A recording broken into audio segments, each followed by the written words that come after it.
Hey, it's been a while since I've done a garden video.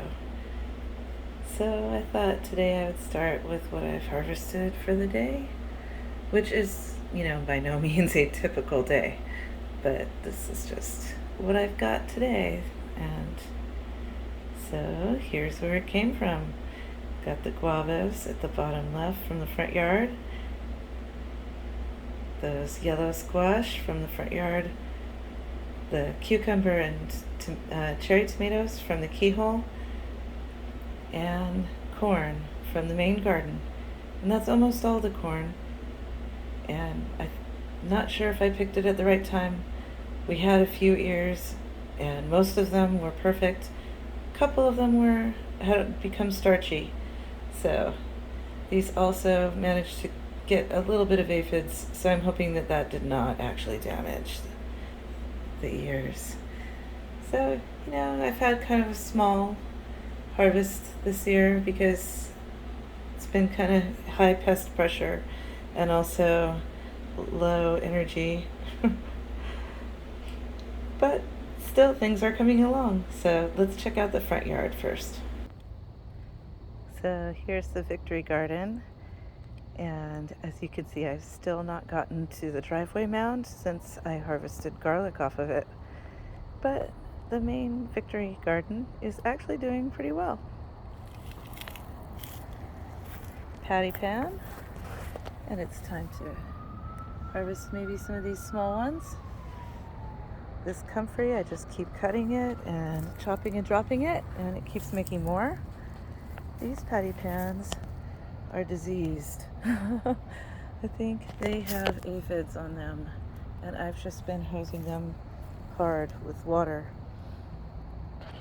They've stayed alive, they've made a patty pan, but they're not doing that great because I have not done more to deter the aphids. Stoked with how the artichokes have come back. Every artichoke base has pups surrounding it. Thrilled to see what that brings. Got a few sunflower volunteers and a pole bean. So I'm using the trellis to be jealous. Thank you, Josh Satin. And here, the Cuba Butter yellow squash. Got some die-off and damage, but man, I've been pulling some nice ones. Like this one down here. Look at that.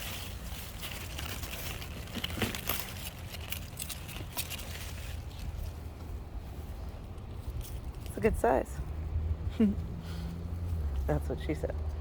Anyways, sorry. These are ready to be wound around again.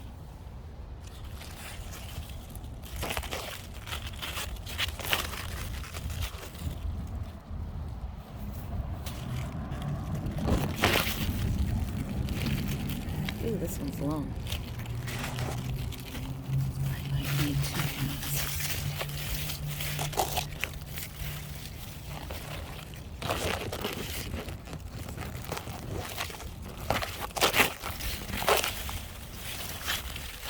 It's extreme handy cam.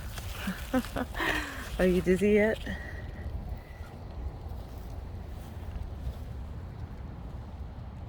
Yep, this one needs to come around. Come about. Let's see.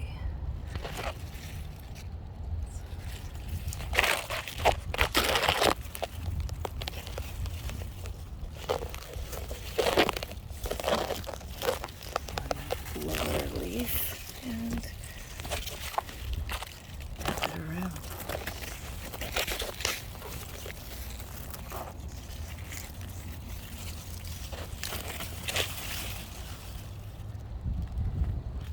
So they're sitting up a little taller. This one could use that too, even though it is diseased.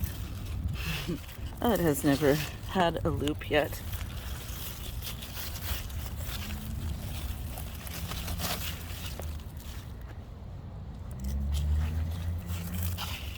That one's so contorted from the pest pressure.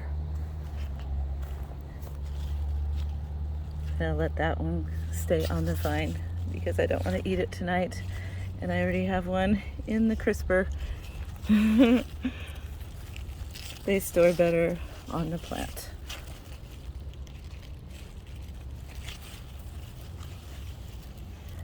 Just wrap it around.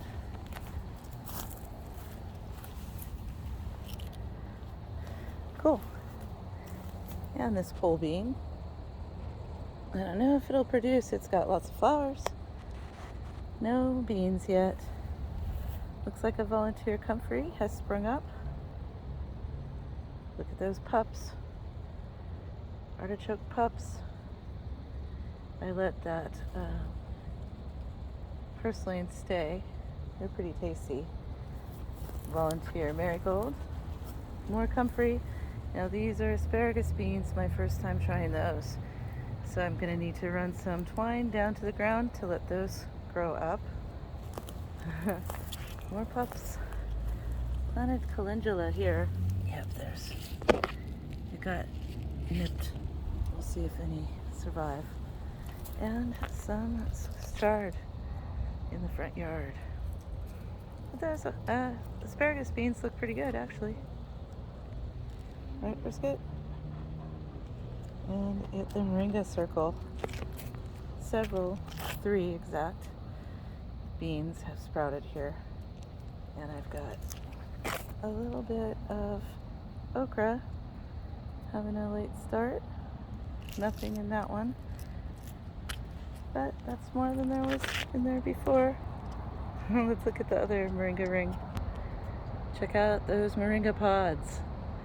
I'm probably going to have to harvest some of those and make a curry out of them ASAP. And down below, I just realized it's pretty funny to say moringa ring. So pardon me while I just kind of chortle to myself. Moringa ring. Anyways, these green beans are faring better, and some of Papa Pepper's black curly kale are surviving pest pressure so far. And volunteer sweet potatoes. This guava has gifted me many pounds of guava, and I've invited my neighbors to share. Please take my guavas, because they're littering the ground at this point. And I did water this morning. Things are wilty. It's hot out here. But kale needs to have the sweet potato vines pruned back. I'm fine with the sweet potato vines taking over this area. I've been kind of shocked at how well they've done in the shade. They're supposed to be full sun, but they're finding their way. Nasturtiums had this patch earlier this year. What's up, Saf? Hi. How are you?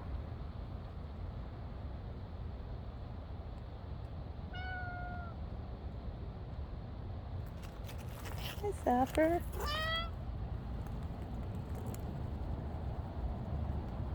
Good kitty. I love Sapphire Cat. What a good girl.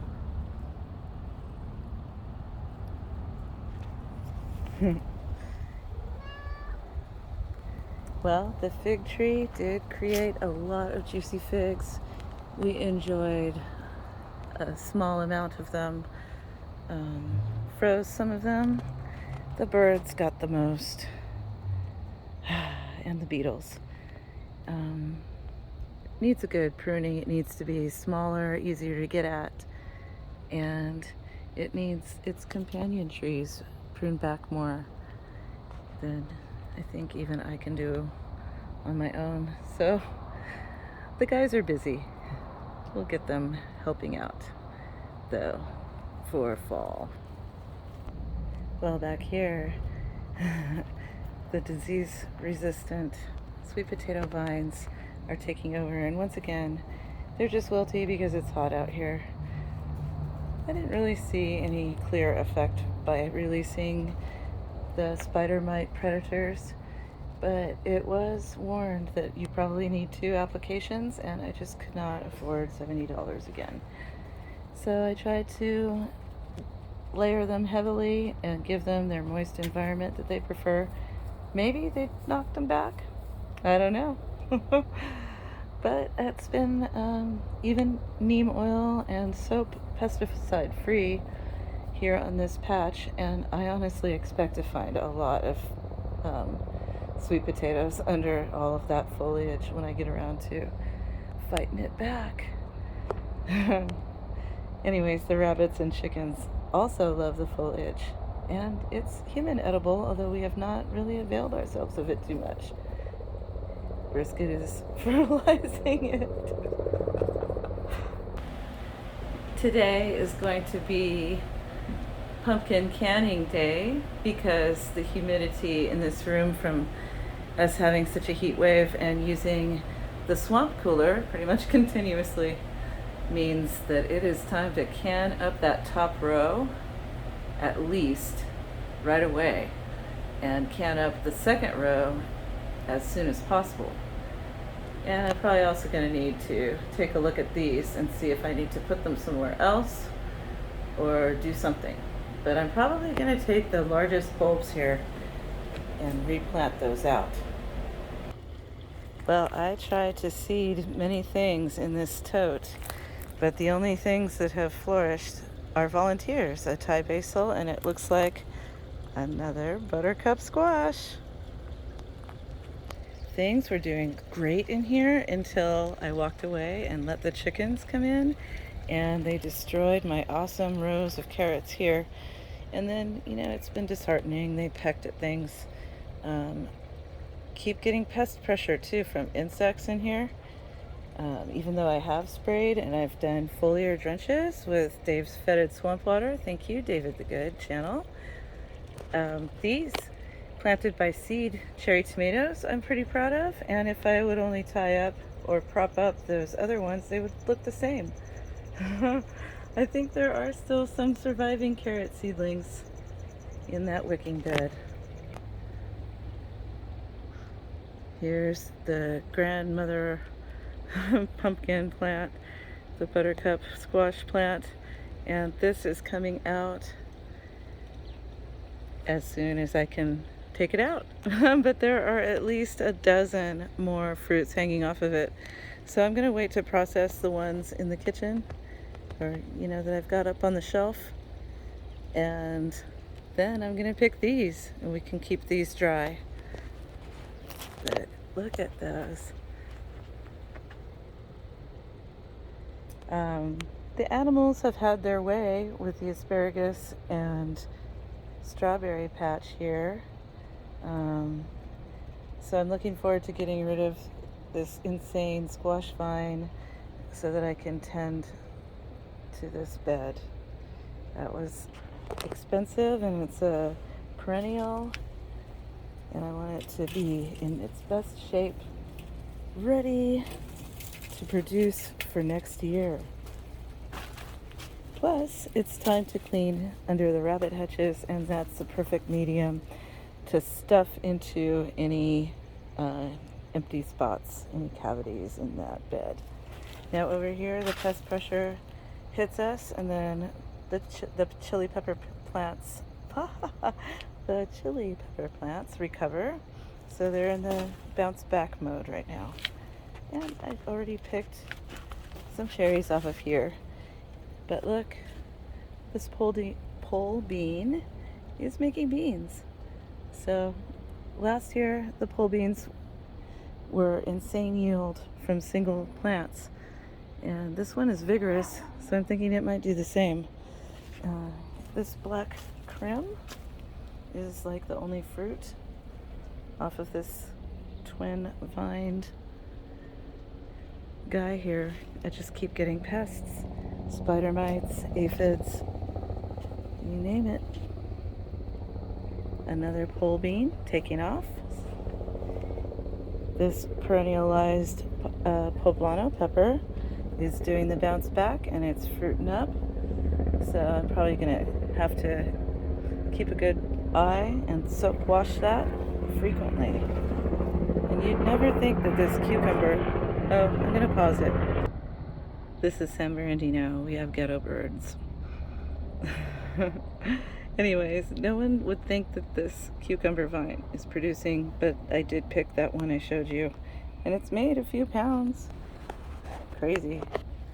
Insane pest pressure though, no matter what I do. And this eggplant seems to really rebound well from spider mites, and it has been producing very well. It's the first eggplant I've ever grown. I think I need to tie another string for this branch so that it doesn't hang so heavy and into the path. Now this ground cherry, ooh, it dropped one. It is making little ground cherries, but I mean, they're the size of a pea, and it's been attacked, looks like, by leaf miners, and now by whatever this yellowing, dying offness might be. Is it blight? Is it from the insect pressure? Spider mites have had the same kind of leaf look. Anyways, it's been a tough year for that, and I'm not a big one for spraying, so I do not keep up with that. I've been blasting with water, and look at how different the sweet potato vines are. They do not get that disease. They do get eaten by grasshoppers. I've had a lot of grasshoppers, but that means more insectivorous birds and lizards can show up. It's been a bumper year for fence lizards. And we've even seen some baby alligator lizards. So, same pest pressure happening with this Anaheim. It keeps on trucking, but the already hit nursery starts that never got a toehold, they look toasted. Mint keeps coming back, which is great because we have a freezer full of lamb, which also goes beautifully with Thai basil. This one is overwintered, and so it already went to seed last fall and winter, and it's doing the same thing now because the bees love it. Over here in the main garden, look how wonky that is. I have to make sure I do not scrape my scalp, which I've done. I just cut that off and stuck it in the dirt, and then I dumped all this rabbit litter in a hurry. There's one carrot. Maybe parsnips will volunteer. Who knows? I put a metric load of parsnip seeds from the former towering parsnip giant. I'll probably come out and do that again. Buttercup. I'm sorry. Oh, and I did just scrape my scalp after telling you about it. This is not a buttercup. This is a butternut. It's a tongue twister if you're an airhead like I am. That vine is doing okay, even though it does have some fungal issues. And look, I have some maters ready to go, which is great for me because it has been terrible for me for tomatoes this year. There's a cheerful sprig of yarrow. Lots of thornless blackberry getting its roots established. This it's first year to vine out like this. Sage plant. Maybe the spider is going to catch spider mites. I did see a different kind of spider that had rolled a leaf, and I was like, maybe that's here on this tomato plant, that tomato plant, in order to catch spider mites, so I left it there. And here, this is a black creme. I can't even see the screen, so I hope I'm aiming right. And that is a cutting I took from the keyhole, and that thing is looking fabulous. It's got great blooms on it. It's tall. I think that one's going to be a winner. This basil, had a bit from it. Echinacea, need to deadhead that. That Thai basil, I'm going to harvest a bunch of that tonight, having some lamb chops with mint and Thai basil. And as I showed you, I harvested almost all of the corn from my micro corn patch. It has some interesting mutants.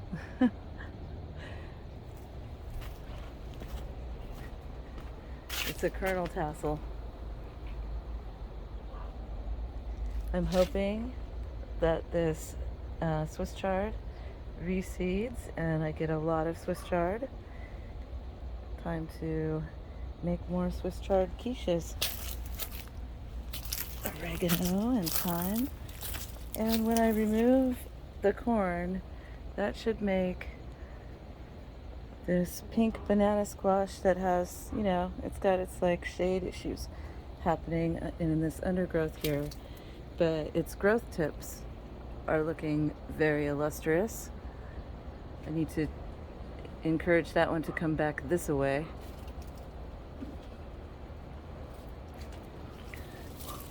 Don't need to have banana squash on top of the orange tree.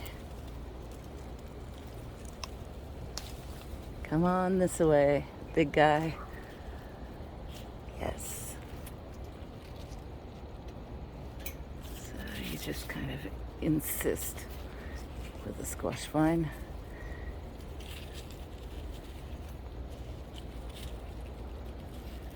You're not the boss of me. There you go.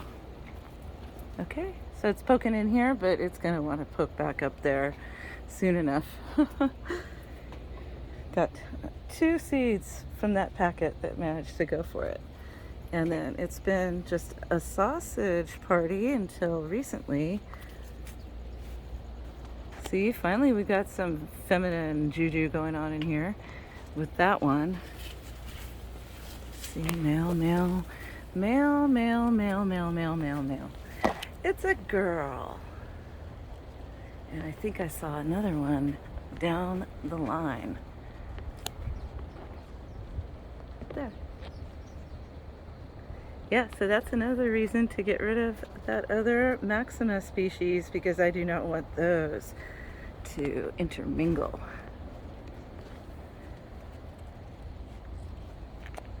So that's the main garden. Oh, I should have done this in the morning when the morning glories are gorgeous. They're useless, but they're just too pretty. In any case, look how awkward it's going to be when a 20-pound banana squash is hanging down over my path. Isn't that going to be comedic? There's lemongrass to go with tonight's dinner as well. And we did pick some avocados. Let me come about and I'll show you. There's a nice one. Well, I've got 3 inside parked next to some bananas, hoping that they will ripen, because I was told these don't ripen until you pick them. So maybe I'll check that out with you in a moment. This looks like a likely candidate, so I'm going to set you aside and then show you what's inside. That looks real pretty. It has kind of a very leathery feel, so let me sample it.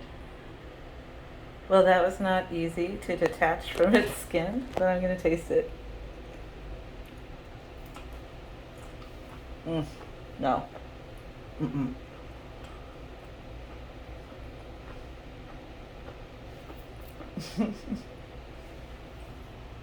No. That's not ready. Well, I'll leave those next to the banana for a little bit longer, and I will not pick any until I know how long it takes them to ripen, or if they can. So on that note, check out my harvest again, and I hope you have a blessed day. Cheers.